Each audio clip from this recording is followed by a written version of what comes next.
Touching lights.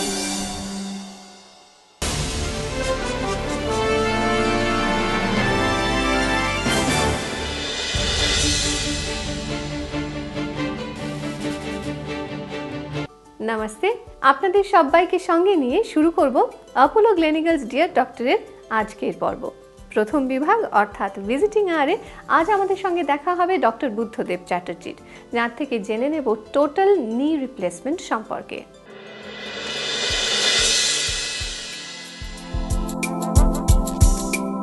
Sir, a very warm welcome to dear doctor. Sir, আমার প্রথম প্রশ্ন আপনার কাছে সেটা হচ্ছে যে এই টোটাল নি রিপ্লেসমেন্ট বিষয়টা কি? টোটাল নি রিপ্লেসমেন্ট অথবা হাঁটু প্রতিস্থাপন, এটার মানে হচ্ছে যে একটা খারাপ হয়ে যাওয়া হাঁটুর যে অংশগুলো নষ্ট হয়ে গেছে সেইগুলোকে চেঁচে বাদ দিয়ে একটা কৃত্রিম একটা প্রযুক্তি সেই জায়গায় লাগিয়ে দেওয়া, যেটা একটা সাধারণ হাঁটুর মতো বা একটা নর্মাল হাঁটুর মতো সেটা কাজ করবে। স্যার, তাহলে প্রশ্নটা আসছে যে মানুষের কিভাবে অ্যাক্সিডেন্ট ছাড়া মানুষের কিভাবে এই হাঁটুটা নষ্ট হয়? হাঁটু নষ্ট হওয়ার অনেক কারণ আছে। তার প্রধান কারণ হচ্ছে আর্থ্রাইটিস, বা যেটা চলতি বাংলা আমরা বলি বাতের রোগ। এখন বাত অনেক রকম হয়, কিছু আছে যেরকম রুমাটয়েড আর্থ্রাইটিস, সেটা অল্প বয়সে শুরু হয় এবং খুব দ্রুত এটা প্রোগ্রেস করে আর খুব তাড়াতাড়ি হাঁটুটাকে নষ্ট করে দেয়। General guidelines, dietary guidelines, basic কি হতে পারে একটা হাঁটুকে ঠিকঠাক রাখার জন্য? প্রধান ব্যাপার হচ্ছে ওজনকে কন্ট্রোলে রাখা। কারণ সাধারণ ফিজিক্স থেকে আপনি জানেন যে pressure is force per unit area. তো যখন এরিয়াটা ফিক্সড থাকছে আর যখন ফোর্সটা বেড়ে যাচ্ছে তো প্রেশার সাংঘাতিক হয়ে যাচ্ছে। সেই প্রেশার বেশি হলে ফ্রিকশন বেশি হবে, ফ্রিকশন বেশি হলে ঘর্ষণ বেশি হবে, ওয়েয়ার বেশি হবে। তো ওজনটা হচ্ছে খুব জরুরি একটি ব্যাপার, যে এটাকে কন্ট্রোলে রাখাটা নিতান্তই দরকারি। দ্বিতীয়ত হচ্ছে মাসল পাওয়ার। মাসল শক অ্যাবজর্বারের মতো কাজ করে, যে লোডটা জয়েন্ট থেকে সরিয়ে নেয়। তো জয়েন্ট থেকে লোড সরিয়ে নিলেই অটোমেটিক্যালি ওয়েয়ার কমে যাবে এবং আর্থ্রাইটিসের সম্ভাবনা কমে যাবে। স্যার, আমাদের বেসিক ডায়েটের মধ্যে এমন কিছু ফুড আইটেমস আছে কি যেগুলো খেলে হয়তো আমাদের ডিজেনারেশনটা কম হবে বা হাঁটুটা একটু হেলদিয়ার হবে? দেখুন, স্পেসিফিক অ্যান্টি আর্থ্রাইটিক ডায়েট বলে সেরকম কিছু নেই। স্যার, এই নি রিপ্লেস করার পর মানুষ কি আবার স্বাভাবিক জীবনে ফিরতে পারে? অনেকটাই। দেখুন, নি রিপ্লেসমেন্টের প্রধান উদ্দেশ্য বা 1 নম্বর উদ্দেশ্য হচ্ছে ব্যথাটাকে সরিয়ে দেওয়া। তো এই যে কনস্ট্যান্ট একটা যে যন্ত্রণা, হাঁটু বাতের রোগের যে যন্ত্রণা, সেটা সম্পূর্ণভাবে চলে যায়। সেটা হয়ে গেলেই অটোমেটিক্যালি অনেক কিছু স্ট্রেটেন আউট হয়ে যায়। যেরকম হাঁটা চলাটা অনেক ভালো হয়ে যায়, পেশেন্ট অনেক বেশি হাঁটতে পারে, অনেক দূরে যেতে পারে, অনেক কাজ যেটা উনি হয়তো করতে পারতেন না সেটা এখন করতে পারেন, একটা নতুন জীবন ফিরে পায়। আর সাইকোলজিক্যালি প্রচণ্ড রকম এতে একটা ইমপ্রুভমেন্ট হয়। স্যার, এই ধরুন সিঁড়ি ভাঙা বা অন্যান্য স্পোর্টিং অ্যাক্টিভিটি করতে পারবে কি? হ্যাঁ, সিঁড়ি ভাঙা তো অবশ্যই করতে পারবে, ওয়াকিং অবশ্যই করতে পারবে। স্পোর্টিং অ্যাক্টিভিটিস দেখুন অনেকটা নির্ভর করে আপনি কিভাবে আগের জীবনটা কাটিয়েছেন।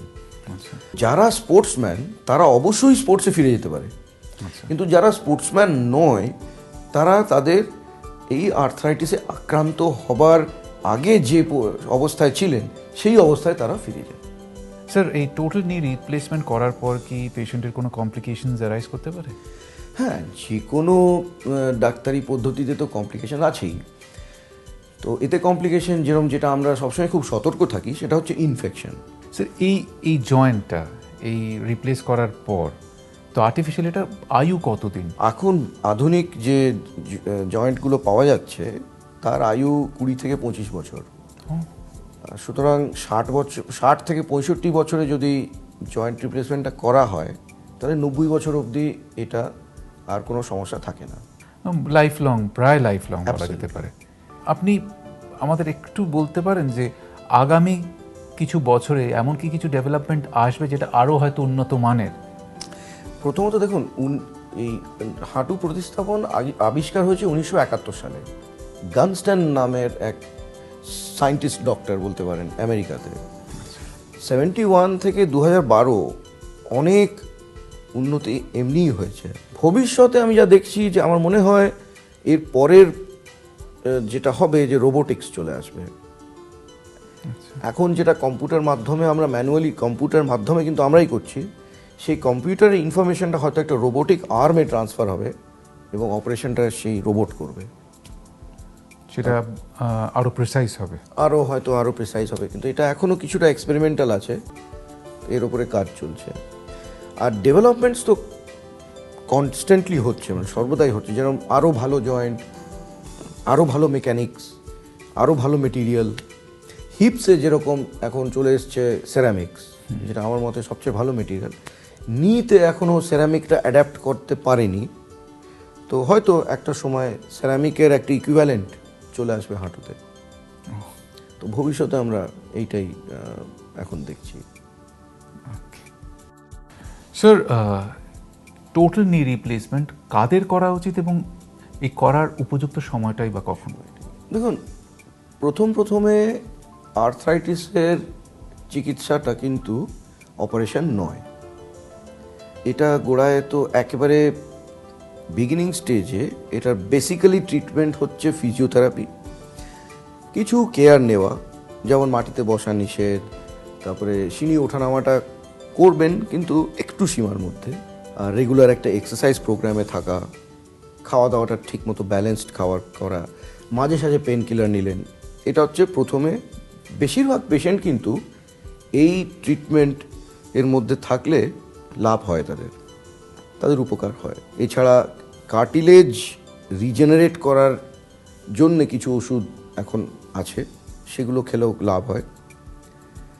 তারপরে কিছু ইনজেকশন আছে, যেরকম জয়েন্টের মধ্যে লুব্রিকেন্ট ইনজেকশন, এগুলো দেওয়া যায়।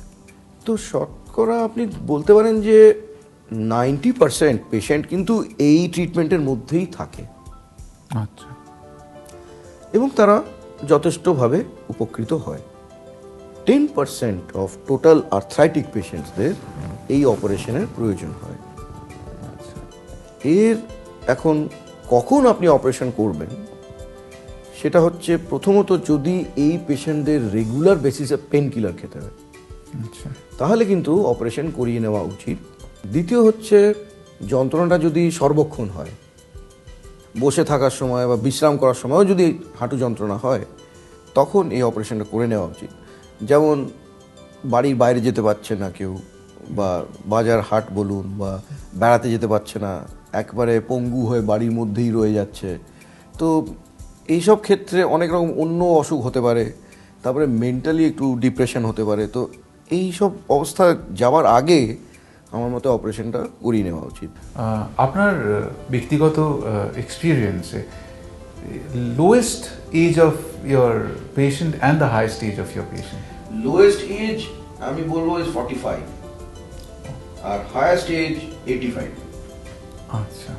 কিছু কিছু ক্ষেত্রে অল্প বয়সে অপারেশনটা প্রয়োজন হয়ে যায়, সেটা পার্টিকুলারলি আপনি দেখতে পাবেন রুমাটয়েড আর্থ্রাইটিসে।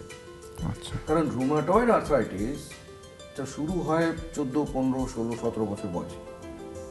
তো by the time this patient reaches 45, তার অনেকটাই জয়েন্ট সম্পূর্ণভাবে নষ্ট হয়ে যায়। আর এই ধরনের পেশেন্ট সাধারণত অলমোস্ট বেডরিডেন হয়ে যায় বলতে পারেন। তো এইসব ক্ষেত্রে অপারেশন না করা ছাড়া কোনো, যদিও বয়সটা কম, কিন্তু আপনি অপারেশন না করে এর কোনো বিকল্প নেই। কারণ একে দাঁড় করানো বা হাঁটানোর একমাত্র উপায় হচ্ছে অপারেশন। স্যার, রাফলি কস্ট সম্পর্কে যদি একটা আইডিয়া দিতে পারেন? কস্টটা আমি তো বলবো এখন ইন্স্যুরেন্সের সাথে তো অনেকটাই অ্যাফোর্ডেবল হয়ে গেছে। মোটামুটি আমাদের এখানে প্যাকেজ হচ্ছে 1 লক্ষ টাকা ফর আ সিঙ্গেল নি।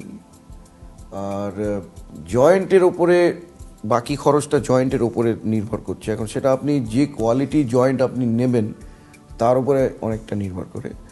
যত আপনি উন্নত জয়েন্ট নেবেন তার কস্টটা ততটা বাড়বে। মোটামুটি আমি বলবো একটা খুব উন্নত ধরনের আপনি জয়েন্ট নিলে 85,000 রুপিস কারেন্টলি আপনার ডলারের এক্সচেঞ্জে এই অতটাই দাম হয়। তবে ইফ ইউ আস্ক মি যে which is the most expensive treatment, তো My answer is the most expensive treatment is that which doesn't work. তো যেখানে নি রিপ্লেসমেন্ট প্রয়োজন নেই সেখানে তো করার কোনো মানেই হয় না, কিন্তু যেখানে নি রিপ্লেসমেন্ট প্রয়োজন সেখানে অন্য কিছু করাটা হচ্ছে it's a West of resources. In fact sir, আমি আপনার পরের প্রশ্নটা ঠিক একই জিনিস যেটা বললেন সেটা করতাম। তার আগে আমি দর্শকদের বলে দিতে চাই যে অনেকেই কি গাড়ি কিনবেন, তার কি মাইলেজ, এইসব নিয়ে এত চুলচিরা বিশ্লেষণ করেন এবং তখন 10-12 লাখ টাকা 15 লাখ টাকা দিতে দ্বিধা করেন না। কিন্তু পয়েন্ট এ থেকে পয়েন্ট বি যাওয়ার জন্য সবচেয়ে ভালো এবং সবচেয়ে ফ্রুটফুল যে ট্রান্সপোর্টেশনটা সেটা হচ্ছে নিজের পা। সেক্ষেত্রে আমার মনে হয় no cost is high enough. আর আমার last question to you sir is, এর কি কোনো অল্টারনেটিভ আছে টোটাল নি রিপ্লেসমেন্টের? আনফর্চুনেটলি নো, কারণ যে পর্যায়ে গিয়ে নি রিপ্লেসমেন্ট করা হয় তখন হাঁটুটা সম্পূর্ণভাবে নষ্ট হয়ে গেছে। So it has become a structural problem, মানে হাঁটুর স্ট্রাকচারটাই বিকৃত হয়ে গেছে। তো এখন অবধি সেরকম কোনো ওষুধ নেই বা এক্সারসাইজ নেই যেটা একটা নষ্ট হয়ে যাওয়া হাঁটুকে আবার সচল করে দেয়। যেসব ক্ষেত্রে ধরুন হাঁটু প্রতিস্থাপন করা সম্ভব নয় অন্য কিছু কারণে, যেরকম ধরুন হার্টের অবস্থা খুব খারাপ, যে অ্যানাস্থেসিয়া দেওয়া যাবে না, কখনো কখনো এটা আমরা ফেস করেছি। তো সেখানে নানানভাবে আর কি সামাল দেওয়া, মানে একটা ছড়ি দিয়ে দেওয়া বা একটা ওয়াকার দিয়ে দেওয়া, জয়েন্টের মধ্যে ফ্লুইড ইনজেকশন করে দেওয়া, ব্যথার ওষুধটা বুঝে সুঝে ব্যথার ওষুধ খাওয়ানো, তারপরে কার্টিলেজ রিজেনারেশন প্রোডাক্টস দেওয়া, এই বিভিন্ন পদ্ধতি দিয়ে কিছুভাবে সামাল দেওয়া। ওকে, থ্যাংক ইউ ডক্টর চ্যাটার্জি। আপনি এই বিষয় নিয়ে আমাদের এত কিছু জানালেন যে আমাদের দর্শকদের সত্যি তারা খুব লাভবান হবেন, এবং thank you so very much for being a dear doctor. Thank you. Visiting আওয়ারের পর আমাদের এবারের বিভাগ ফেসিলিটিস, সেখানেও থাকছে এই বিষয় নিয়ে আরও অনেক কথা, সঙ্গে অ্যাপোলো গ্লেনিগলসের এই নিয়েই কিছু সুযোগ সুবিধার হাল হদিশ।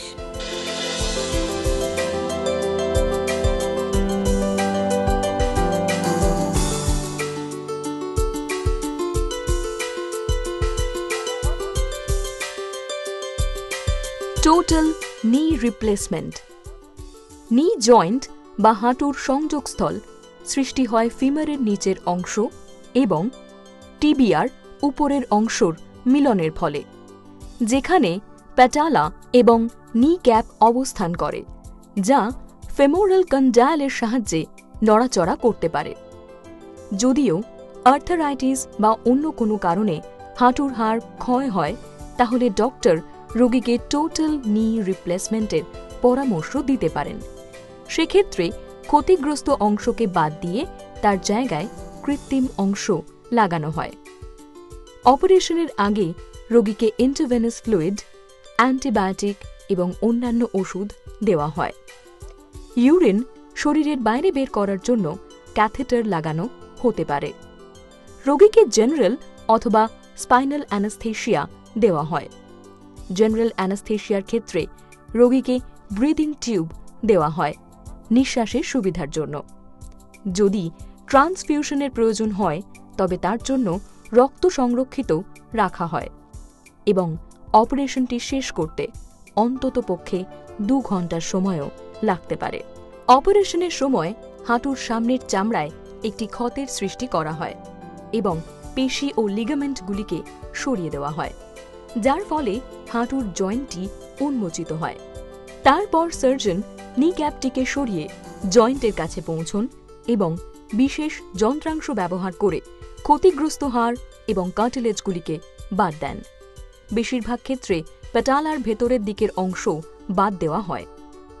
কৃত্রিম হাঁটু বা প্রস্থেটিক নিয়ের 3টি অংশ থাকে: femoral component, tibial component, patellar component. যখন হাড়ের ক্ষতিগ্রস্ত অংশ বাদ দেওয়ার কাজ সম্পূর্ণভাবে শেষ হয়ে যায়, তখন সার্জন কৃত্রিম অংশগুলিকে বিশেষ ধরনের সিমেন্ট ব্যবহার করে যথাযথ স্থানে লাগিয়ে দেন। চামড়ার ক্ষত বন্ধ করার আগে এক্স-রের মাধ্যমে প্রতিস্থাপনটিকে সঠিক হয়েছে কিনা নিশ্চিন্ত করে নেওয়া হয়। তারপর ক্ষত সেলাই করে বন্ধ করা হয় এবং একটি ড্রেন টিউব লাগানো হয় অতিরিক্ত তরলকে বাইরে বের করে দেওয়ার জন্য। অপারেশনের পরে স্প্লিন্ট ব্যবহার করা হয়, যার ফলে নতুন জয়েন্টটি সঠিকভাবে থাকতে পারে। রোগীকে মনিটর করার জন্য রিকভারি এরিয়াতে রাখা হয়। রোগীর প্রয়োজন হলে এই সময় রক্ত দেওয়া হতে পারে। রোগীকে ইন্টারভেনাস অ্যান্টিবায়োটিক দেওয়া হয়। প্রয়োজন অনুযায়ী ব্যথা কমানোর ওষুধ দেওয়া হতে পারে। রক্ত জমাট বাঁধতে যাতে না পারে তার জন্য ব্লাড থিনার দেওয়া হয়। নার্স বা ফিজিক্যাল থেরাপিস্ট রোগীকে হাঁটতে সামান্য সাহায্য করেন। যখন রোগী ক্রাচ এবং ওয়াকারের সাহায্যে হাঁটতে পারেন তখন তাকে হাসপাতাল থেকে ছেড়ে দেওয়া হয়। ভিজিটিং আওয়ার এবং ফেসিলিটিজের পর শেষ বিভাগ অর্থাৎ দ্য ট্রুথ অ্যাবাউট, যেখানে স্বাস্থ্য, হাসপাতাল এবং চিকিৎসা পরিষেবার অনেক জানা অজানা তথ্য আমাদের জানাবেন doctor Rupali Basu.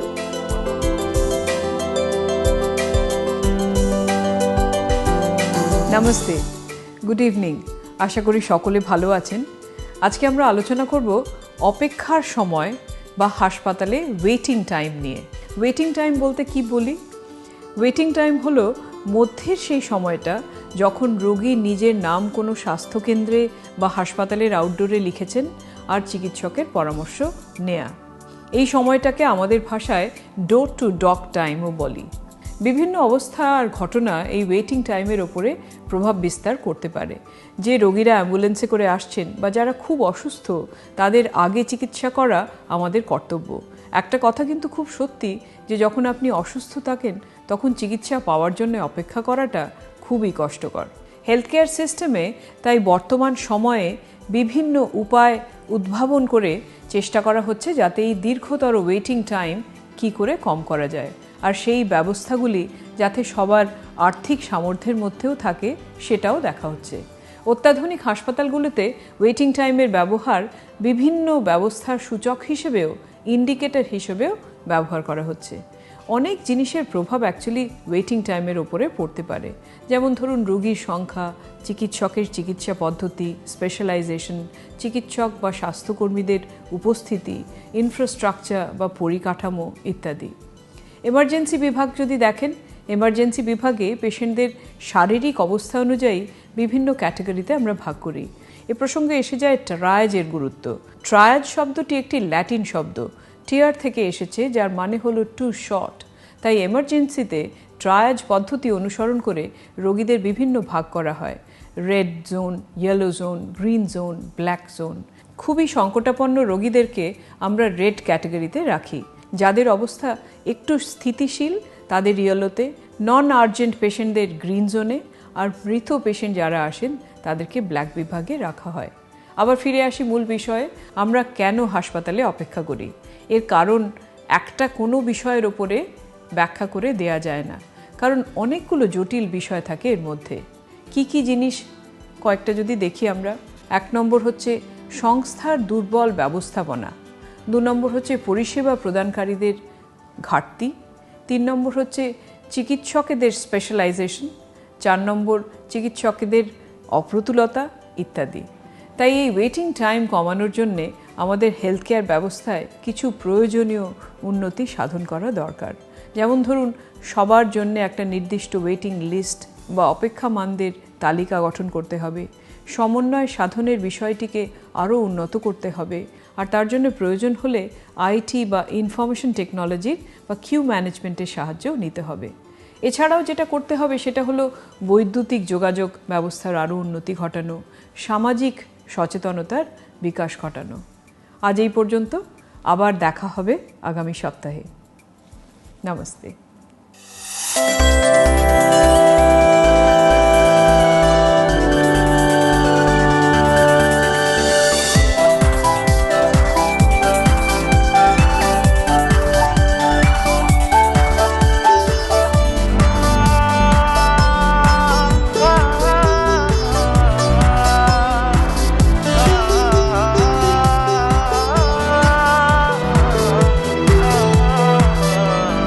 touching light.